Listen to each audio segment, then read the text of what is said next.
Yeah. Thanks, Sam.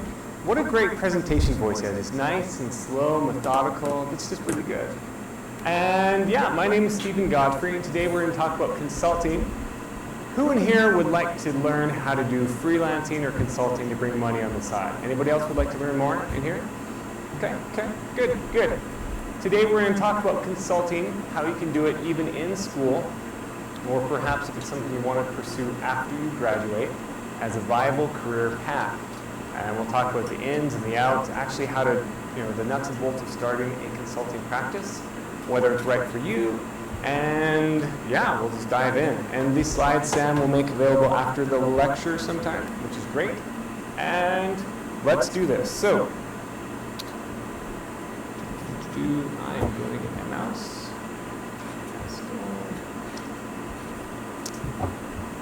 Before we jump in, this is what I always love to do. So I was a student once. I got my bachelor's degree here, my master's degree here.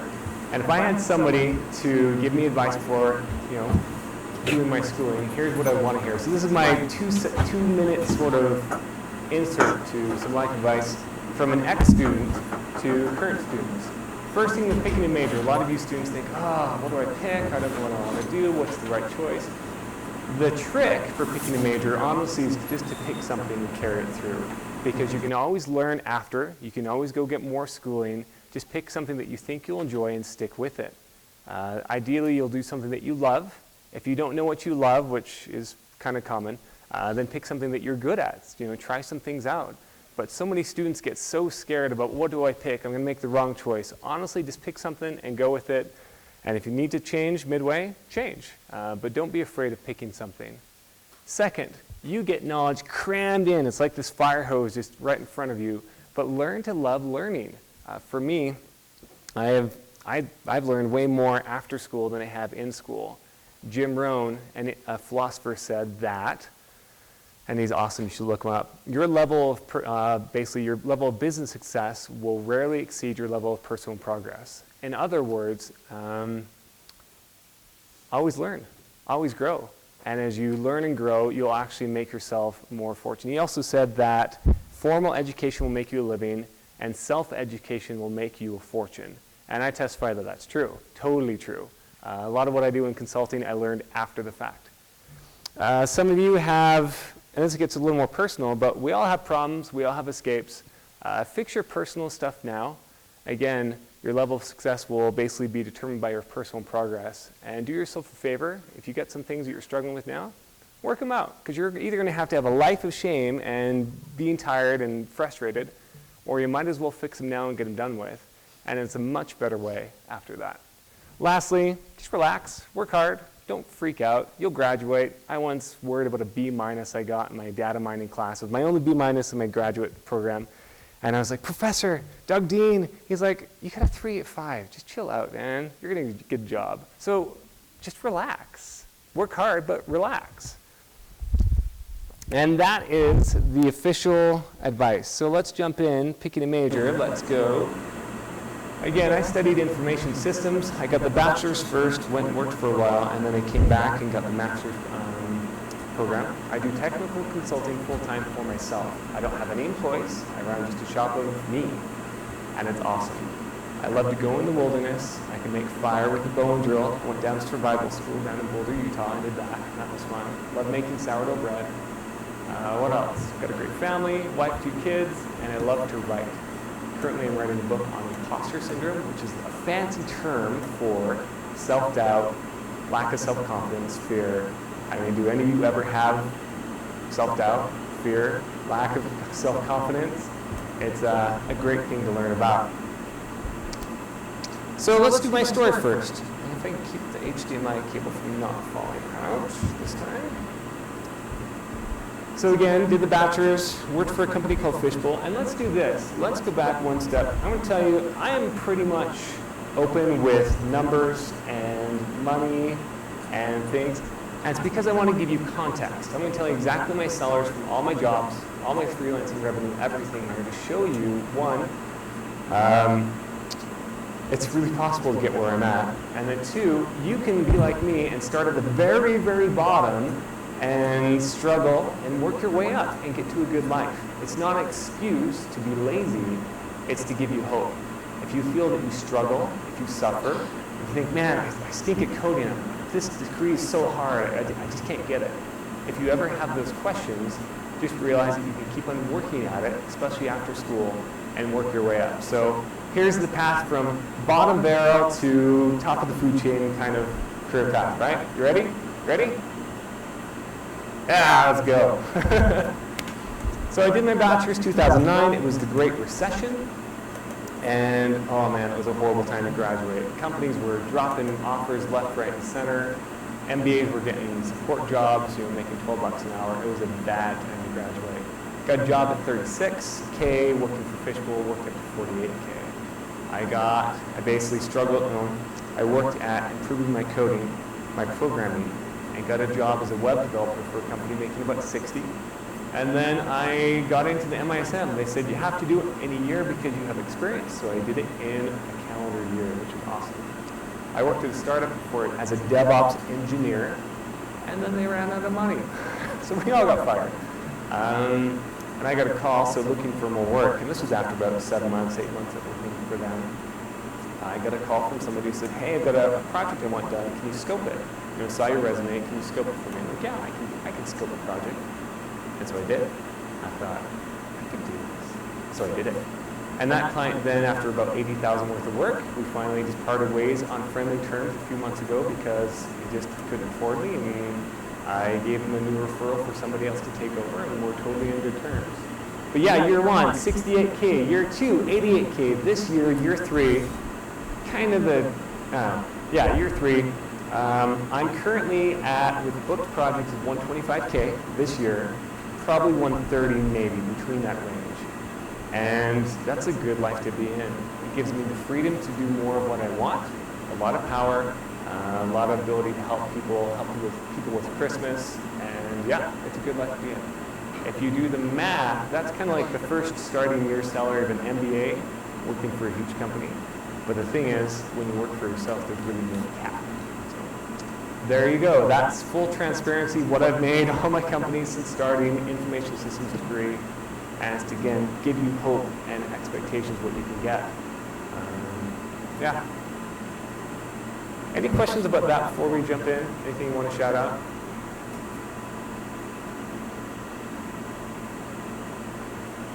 Totally okay. And again, yes.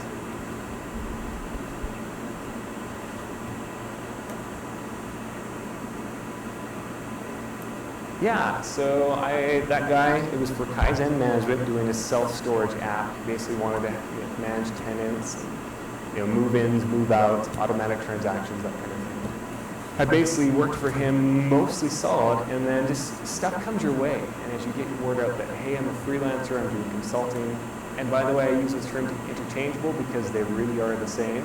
You might tell your client you're a freelancer, you tell your client you're a consultant because you can charge them more.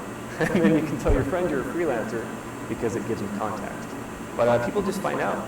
I'm actually I work hard, but I'm lazy on my outreach because I keep on having stuff just come to me. It always comes, and I'm overbooked and overworked, and I still don't look for any work because it just comes. People find out, oh, do you know a guy? Oh, he can do coding, he can do websites, let's hire him.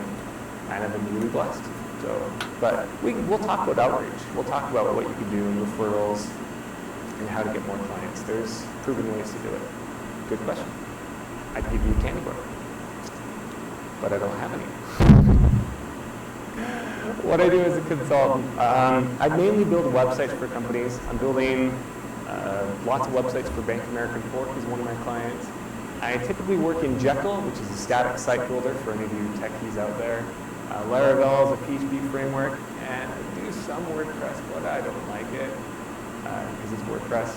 I also do some coding and web apps, and that's what I do to bring in my income. I basically build websites and web apps. Client list again, mx.com redid their website, or at least 40% of it because it's a big website, and that was a good project. Bank of America Fork, Kaizen Management, People's Intermountain Bank, school that I'm doing work for, and that's just kind of a smattering of clients. I just scored a new one that's up in Murray, and they do financial tech as well. And that one should be about $1,000 a day for coding. So consulting's good. So why should you consider consulting? The best thing, this is the best thing right up here, is naps. How many of you can be at your job and be like, I'm done for the next half hour, go upstairs and take a nap? Anyone? Anyone? Nice, nice, nice. It is the best thing about consulting. I work from home, I take naps a couple times a week. You can do work when you want if you've got something during the day. You don't have to ask your boss and say, boss, can I get vacation time? Can I get this off? You just do. You get your work done, you're done. This is the best thing. I've got a friend, Brandon, who runs his own consulting practice, and he charges about, again, $1,000 a day, and he needs $5,000 a month to pay for his family's expenses. So in 1 week, he can then earn his monthly paycheck and anything else is extra. Would you like to have the freedom? Like, what would you do? Shout it out. What would you do if you had 3 weeks a month to do whatever you wanted to do? What would you do? Travel? Someone said work. What else? Say again? Take a nap. Nice, nice. Anything else? What's your passions? Would you spend time writing? Would you spend time gardening? Would you travel? Would you see family more? Would you serve in the temple? What would you do with 3 weeks out of a month? That's free. You can't get that working. Even a professor, and professors have it really sweet, by the way, really sweet. Like we're talking, I don't know, a month or two off in the summer, plus there's the month in December that's off, plus, yeah, it's awesome. For me, so think about that. Think about if this is what you want to do. That's the biggest benefit, I think. No commute, a lot of freedom. I have more economic protection. If I have, say, the sweet spot for clients is, for solo consulting, is around 3 to 5 clients. And you want to do that because if you have less than 3, you don't have as much protection and you might not have as much work. If you have more than 5, then you have 5 people saying, I want this, this, this, this, this. And so the sweet spot's, 4 or 5 or 3, and that's usually where I hover in. But imagine if I lose one of my clients. There goes 25% of my revenue. It's okay. Now, what happens when you work full-time for somebody and you lose your job? What happens? What percent of your income is gone? 100%. Louder? 100%. Oh, you can do louder than that. 100%. Yeah, there we go. Say it proud. 100%. And you can just get so much protection and freedom, so much self-reliance. It's the harder path, and we'll get into that, but it's a pretty sweet place to go. You get to see your family a lot. So, and I'm going a little faster because I want to make sure that we can cover some things. I'm not the kind of gospel doctrine teacher that has to go through all my slides to get done and feel like I'm giving a good lecture. But I do want to make sure that we touch some of the things if you can get a good breadth of it. Here's how you can tell if consulting is right for you. 3 things you need. 1, skills. You need something to sell, something someone's going to pay for. Applied physics. Can you work with companies to, I actually don't know what applied physics you use. Let's do economics. Can you do stats? Can you find out what's the right decisions for a company to make? Information systems. Can you build websites or web apps? Can you do HR? Can you work out a better process for hiring and recruiting and maybe an automatic lead flow for getting new people to apply? Anything you can sell, that's, step 1. Step 2, or I suppose, prereq 2, risk. How much risk can you handle? Can you handle not getting paid?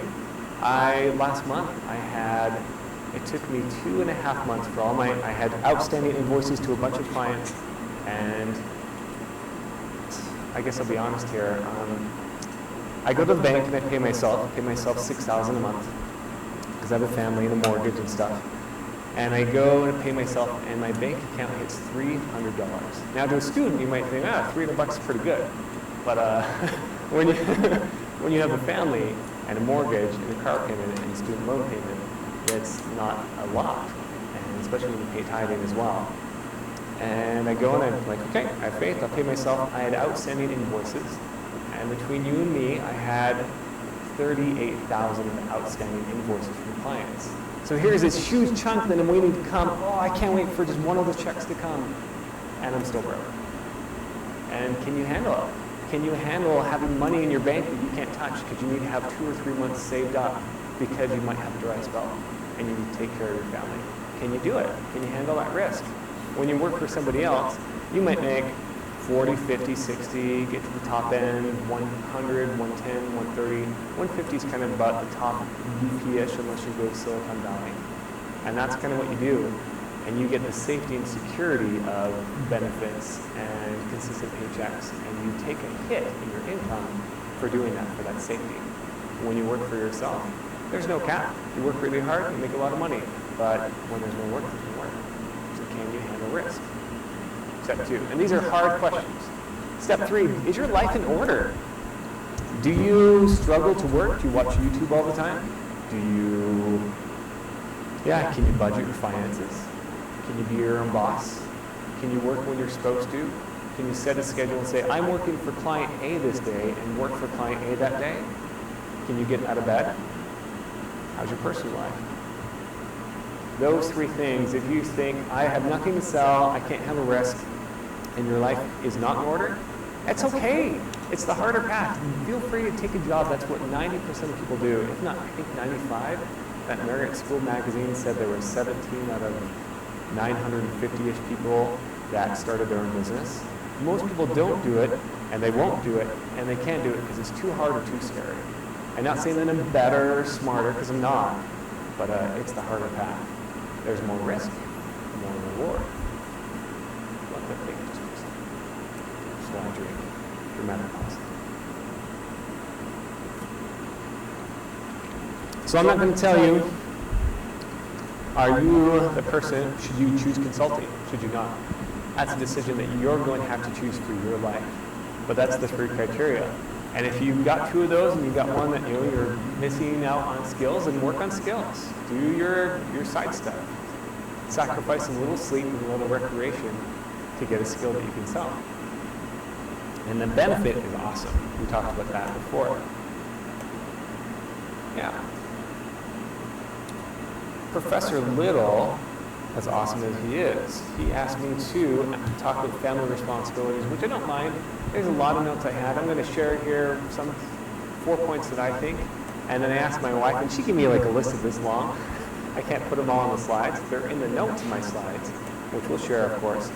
And we'll go over the top things from a female perspective of a person working from home. So, tip 1, guidance 1. You need to have a separate workspace. You have to have a separate room, separate office, close the door, lock the door, because mentally shift. I mean, if you sit here and you're working at the kitchen table, and here's where you eat, and here's where you talk to family, and then you're supposed to pull out your laptop and then work, mentally it's kind of hard. Or same thing if you lie in the bed. I won't lie on the piano or the floor, but you lie in the bed and you sleep there. Do you work there? No, you got to have a mental shift. That's why people have commutes, why they drive, why they go to the office, where it's quiet and they can work and they can focus. I love my kids. They're great.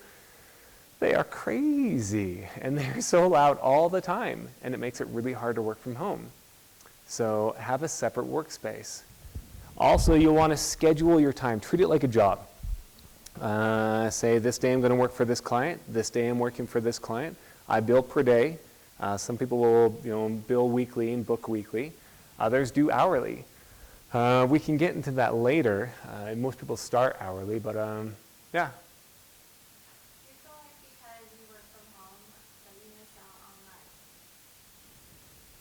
I don't know, I guess working in teams with coworkers and with cross-functional departments and projects, and do you think you miss out on growing opportunities to do this work solely you? Yeah, good question. Great question. In fact, that is the one biggest drawback for me for consulting, as good as it is I don't get that social interaction that, hey, I'm struggling with this. Can you bounce can I bounce an idea off of you? But there's ways to counteract that, like doing lunches with friends.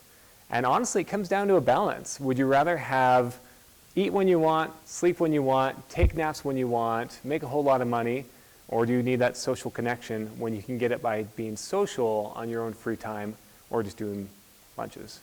Another question, sure. How does the consulting you do compare to consulting like a Bain and Well, Baines and McKinsey will still, it's still, all consulting is problem solving. They have a problem, here's a solution, here's what we recommend, let's fix it. And Bain and what McKinsey will do is they will take usually like an HR problem or a strategy problem. Like, we're trying to get into this market and go here. And they'll do all these reports and analyses and have teams of consultants say, we think you should do this market focus with this product, with this price, and go here, and this is your strategy for marketing, and boom, you're done. That's part of what they do. For me, it's, hey, I need a web app. I need a project that will solve this problem. Oh, we need a new website to refresh our brand. Can you do it? Some of it's being a code monkey. Some of it's consulting and working with them, saying, I think you should do this. And it's a mixture of both. Good question. Yes?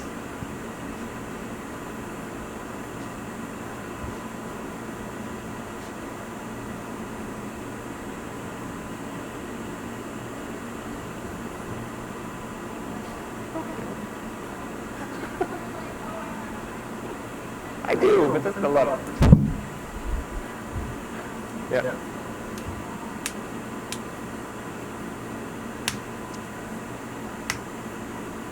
Yeah.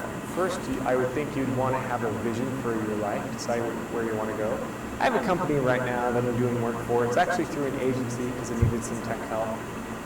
And honestly, this client, I don't really speak badly about my clients. Most of them are great, but this client that's through the agency is kind of, we need this now, we need this done. We've got our project, our event coming up in 8 months, and we need the website today. It's like, oh my goodness. Hey, we asked you for this earlier this morning. Is it done yet? That kind of thing. And you've got to respect yourself enough to say, no, I'm booked. Sorry, I'm already scheduled out.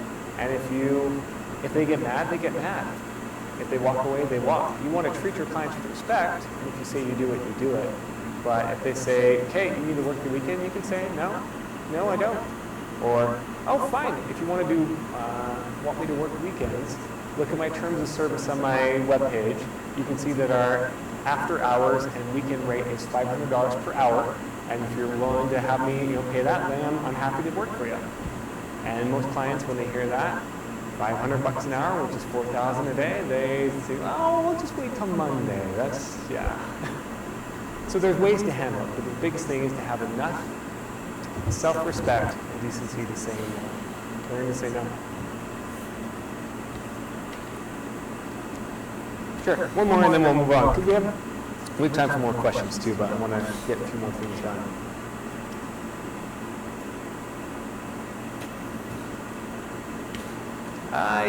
Yes, and yes. Depends if I want to work with the client again. It really is what it is. I don't do the hosting because I don't want to be the person in charge of making every little change. But if I really want to stick with the client, I would set up some sort of maintenance retainer agreement where I say, okay, for $800 a month, you'll get unlimited consulting or email questions or something. I would do some sort of packages like a tier and allow them to make changes through that. But often I just do it per day, bill per day, and they get me for a day, and I bill them. Great questions. We'll do some more as well. Let's finish up our family responsibility stuff. And then, going on, after this, we're going to go and do some family responsibilities, the nuts and bolts of actually how to do consulting, referrals, some tips, that kind of thing. And then there's also a question and answer upstairs if you want. But we'll do time for some questions. So again, the key thing for my wife to finish up on family stuff is, let's just do it like she feels like more of a team. These are quotes, like my wife saying, I absolutely love it. I like if you lose a client, you don't lose your whole income. I feel like we're more of a team. Tips for wives to respect his space. And then this one, I like that you can take more of a burden so I can work on my dreams. And that's my wife. The way I work from working at home is if I need to watch the kids, I can. I often don't because I treat my work as work. But if something happens, I can be home and I'll take the kids for a few hours. Will you go work? I'm allowing her to live her dreams. And it gives her immense sense of satisfaction and freedom. And a happy wife is a happy life. So it's a good thing. And I'm grateful. I'm grateful I can work at home. Sometimes it's hard, but like I've done enough and learned enough methods for working at home, whether it's the Pomodoro Method for sitting, creative focus sessions, where you work for 45 minutes, you take a break for 15 and go back again, or doing the schedule for the day. A lot of things you find out as you do freelancing from home. So let's do this. The slides will be available. This next section is about how you actually start consulting. And I think it's helpful to run through these because some of you think, like, how do you actually really start consulting? How do you do it? How do you go find a client? Hence what this gentleman asked. So let's do that. Let's do this for, let's say, 5-6 minutes. And I'd love to leave more of the questions because there's a few questions that were already asked here. Lots of questions. Dang. What do you want? Everybody can run through the nuts and bolts of a freelance practice, or do you want to go through the questions? I can really use either. Nuts and bolts. Go once. Going twice. Man, tough crowd. So, nuts and bolts. And I'm doing that. Sorry for your ears. I will not laugh down as I have been. How do you actually start consulting? You just start. You just do. Do you need a fancy website? No. I didn't have a website for agents. In fact, and then I had one that was kind of the wrong messaging, the wrong branding, and I still got tons of work. In fact, I haven't changed my personal website for about 1.5 years. You don't need a website. Do you need business cards? No. Do you need to have a fancy outreach funnel? No. You can let people know that you're just available and work can come to you. Outreach helps, but you don't. What you need is 3 things. Again, you'll see there's something to offer. It's really similar to the last one, this first step. The second thing is, can you sell that thing? Are you good at selling? Do you have enough self-confidence to say, this is what I'm worth, and I have some solution to your problem, and I can help you? Third, can you deliver on what you promise? You got those 3 things down, something to sell, ability to sell it, ability to deliver, you've got it. You can start. And it doesn't matter if it's building websites, or helping somebody with their marketing campaign, or doing some branding, logo work, or doing the copy or messaging on the website, or moving stuff around their office to make sure it's more efficient, or design, or anything. You can do it. You can sell it. So just start. Honestly, that's the biggest thing. Start. And you won't know everything at the beginning, so just go. Hustle. This one I am going to skip. On freelancecollege.com is a site that I have. There's an article on my articles list about how to do it. It runs through top to bottom how to actually build a practice. You officially don't have to have a business. You can just run your income on your taxes as like additional income. But if you want to actually set up a business, like I run an S Corp, and I run all my income through that, so I get business expenses. Lunch with the client, business expense. Mileage on your car, business expense. New laptop, business expense. You see what I'm doing? There's a lot of tax-free money that you can make doing your own business. So we will skip this one, and we'll go fast through this one. One key thing, a lot of people think about being a generalist freelancer consultant, like, oh, I can do anything. Well, if you can serve everyone, you really serve no one. What's best to do for your outreach and your branding and your marketing is say, I target this company and I solve this problem. And what that does is it labels you as a specialist. And you can always change it, and you can always take other work that comes to you. You're not locked in. It's simply your outreach. It's simply your name, your label. This is what I do. I've got a friend named Kurt Elster with Shopify, and he basically runs an agency in Chicago, and he found out he was doing a lot of Shopify work. Shopify is an e-commerce platform where people can sell stuff and make money. Anyway, he's known as the Shopify guy. He's a podcast on Shopify. He does blogging on Shopify. If anyone wants Shopify work, they go to him. And he does really, really well. He's better than I do because he has a brand. So if you're wanting to find more work, you become known for something. And people will come to you. Finding clients, you need to learn how to hustle. Hustle, hustle, hustle. Again, pick a company you want to go after, find out what they struggle with, and solve that problem, whatever it is. Talk to them like, what do you struggle with? If you could What would help you sleep better at night? What keeps you up at night in your business? What do you wish you could fix in your business? Asking questions like that will help you get to the root of the issue with the company. And as a student, you can totally apply it like, hey, I'm just a student for my, my economics class. I'm trying to figure out more about a business. What are you really struggling with? And you can find out, pull some companies, find out what they struggle with, and then propose a solution. Oh, you struggle with this. I recommend this. This option is, $2,000 fixed price. This option's $4,000. This top option is $8,000. And you pitch it to them. They say no, they say no. But when you find out what they struggle with, then you can propose what a fix is, if that makes sense. And that's how you do it. Find out what they struggle with.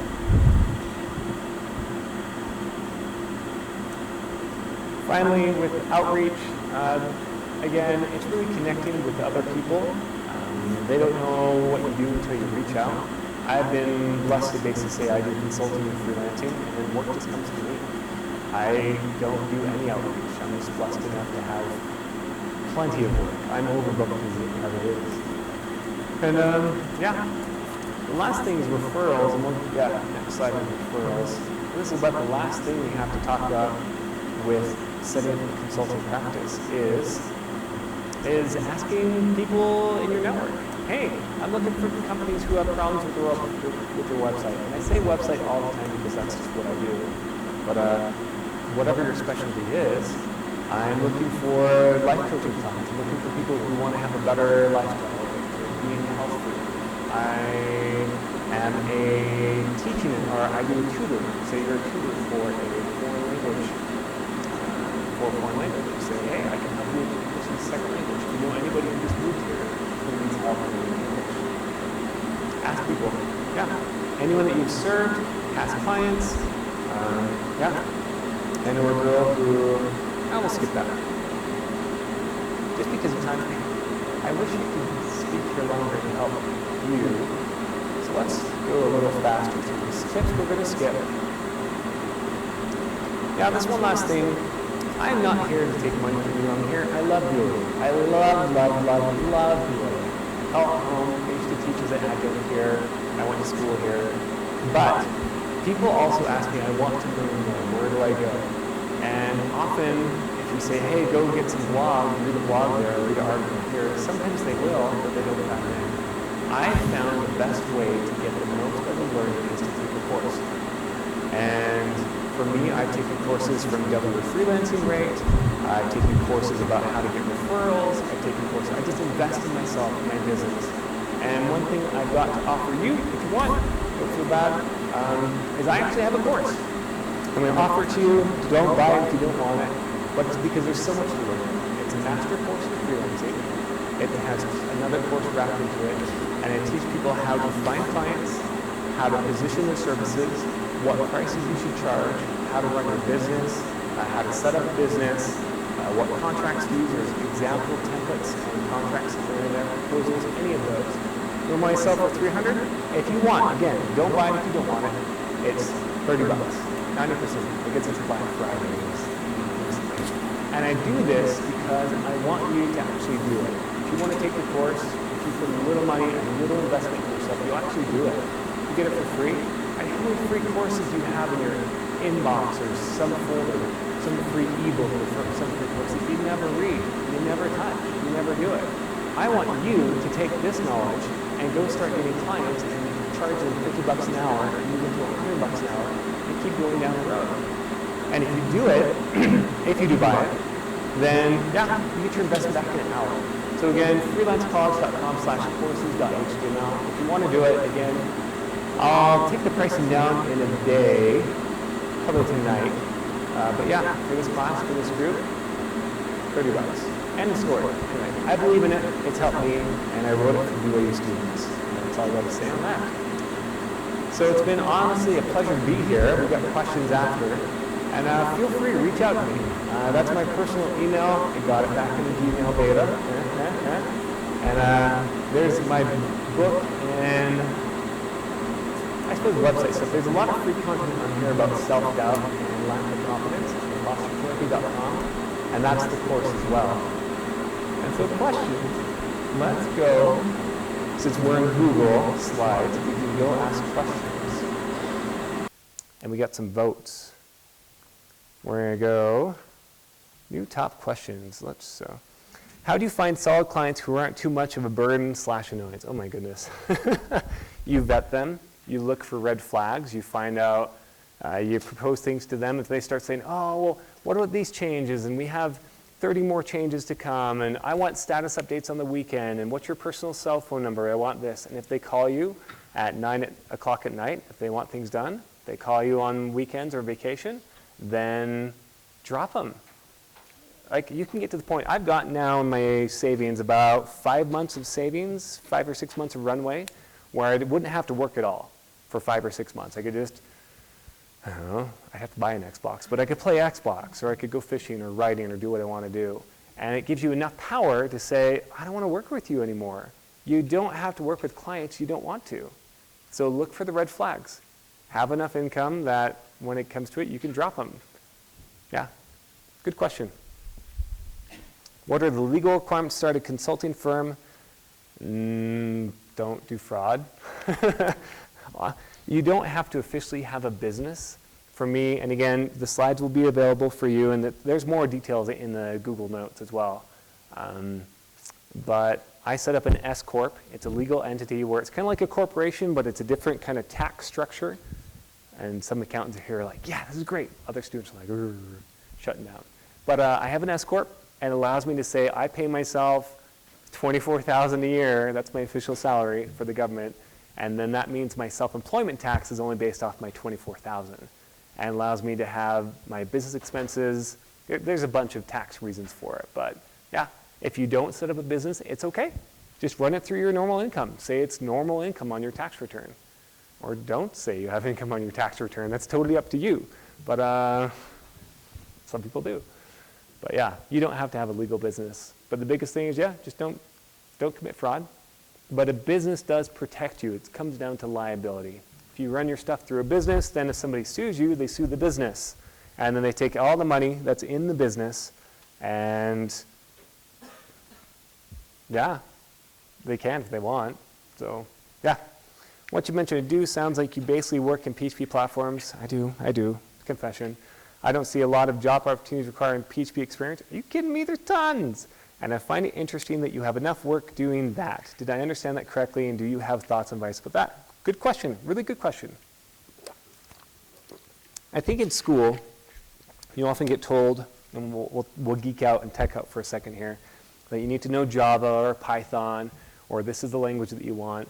And honestly, if you can code and do programming, there's enough work for you. Even VBA script that only runs through VBA.net that you run Excel macros through. There's a professor here who did consulting making $65 an hour back when he was a student, mind you, after he took his VBA programming class. There's tons of work for PHP. It used to be looked down upon, but now there is new blood into it with new frameworks and just, Facebook uses PHP. There's a lot of work in PHP, more than you could ever do. Yeah, so good question. There is a stigma, but it's kind of going away. Yeah, I get lots of work and I charge a lot. So, yeah. Annoying clients, legal requirements. How do you manage deadlines? What's your best strategy for time management? Oh, I love this one. It's my best one. I'm going to stand up here because I love it. My favorite strategy, again, we talked about scheduling, and I mentioned the Pomodoro Method. Here's your Pomodoro Method in 1 minute. Pomodoro, the Italian word for tomato, developed by a developer, and it's basically where you do creative stints where you say, set a timer. For me, it'll be 45 minutes, and I'll take a 10 to 15 minute break. And so I have a day sheet, a sheet checked off that has 6 boxes for the day, and I do 6 Pomodoros during the day, focus sessions, and during the sessions, you start a timer and you lock in your focus. No Facebook, no email, no distraction, no browsing the web, you just work. And you get so much crazy work done that you're more effective as an employee. And it's harder to do this when you get paid by the hour as a normal employee for somebody else, because that model is sit at a desk for 8 hours and I'll pay you. This model is get as much work done as you can, and if I do 6 Pomodoros for a day, I'm done. And I've got more work done doing those than I would have if I just sat there and tried to just code and get distracted and I get more work done. It's a change of an time model to an output model. And it takes a bit to wrap your head around. Good question. Yes? Do you feel like, because you own your own business, that like, I guess you have to spend time doing things that aren't coding. Like you have to invoice people and you have to follow up and you have to like contact clients. Like in a company, like pretty much someone will do all those things for you and you do just code. Yeah. To tell you the truth, most developers don't code all the time. About, 50-60% of development time is sitting down and thinking with a piece of paper and like, how am I going to do this? Or meetings with a client, or what's our best approach? Yeah, less than 50% of my time is coding because development is thinking. Yeah, good question, good thoughts. We're running low on time. Let's do, man, there's so many questions. I would like to be, where would I like to be in 5 years? Lots of products. Lots of courses, products, and writing and gardening. Instead of working, I would like to teach as well. Teach lectures and things for conferences. How many hours do I work in a week on average? 35, 36. Sometimes in the evenings might be 40, but 34, 35. What classes would you recommend taking to gain consulting experience? Start consulting. Or you can take my course as well. And again, $30 until tonight. How would one go about consulting as a college student? This is the last question I think we'll do until we go upstairs to room 710. If I were consulting and wanted to start and I had no experience, I would go to somebody and say, hey, I want to, yes, we'll do the website thing again. I'm going to redo your website on condition that I get a case study out of it and a testimonial. Case study is like a detailed, here's their problem, here's their solution, here's what I did, and here's a testimonial of them saying, Bob saved me $10,000 in 5 hours a week, or whatnot. Something you can put on your website. Do 2 of those, then you have a website and you can go to client and say, hey, I just did this project for this client and saved them this much money. Can I do it for you? And you might get repeat work from that client. You can say, great, you're past the free period. My normal rate's $50 a day, 400 or $50 an hour, or $400 a day. And that's how you can start. Do a free project. Put it on your portfolio. Build a website. That's what I would do. That's how if I had no experience, do something for free, because what do you have to lose? You do it for free, you get a little more experience. Yeah, great question. And you folks have been awesome. I hope this opens up your eyes to what you can do. You can do this as a full-time profession. You might want to go work for somebody for a couple years, but consulting's been good to me, and it's been a good learning experience. So thank you very much.